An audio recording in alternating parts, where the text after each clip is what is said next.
বিসমিল্লাহ। মা, ওইটা কি বললো? কই কে কি বললো? এই তুমি কি বললে আবার বলো তো। আমি তো বিসমিল্লাহ বললাম। মা, বিসমিল্লাহ মানে কি? মা ওই খাবার শুরু করার আগে বিসমিল্লাহ বলতে হয়, এটা নিয়ম।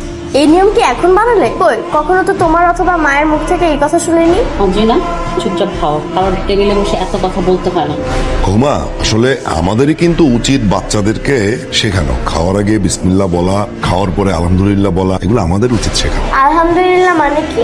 খাওয়ার আগে বিসমিল্লাহ আর খাওয়ার পরে আলহামদুলিল্লাহ বললে রিজিকে বরকত হয়। রিজিকে বরকত মানে? আদ্রিনা, তুমি কিন্তু প্রচন্ড পাকামো করছো। তুমি দেখতে পাচ্ছ যে এখানে সবাই মুরব্বী আছে। চুপচাপ বসে খাও। আচ্ছা, আমার কথা শোনো বৌমা, খাওয়ার টেবিলে চিৎকার চেঁচামেচি করতে নেই। খাও, সবাই খাও। আরে ভাবি কি করছেন? অফিসে যাইতেছেন না? এই যে নাস্তাটা একটু নিয়ে যান। নাস্তা খাওয়ার জন্য? এই যে আদ্রিনা মামুনির জন্য। আদ্রিনা তো নাস্তা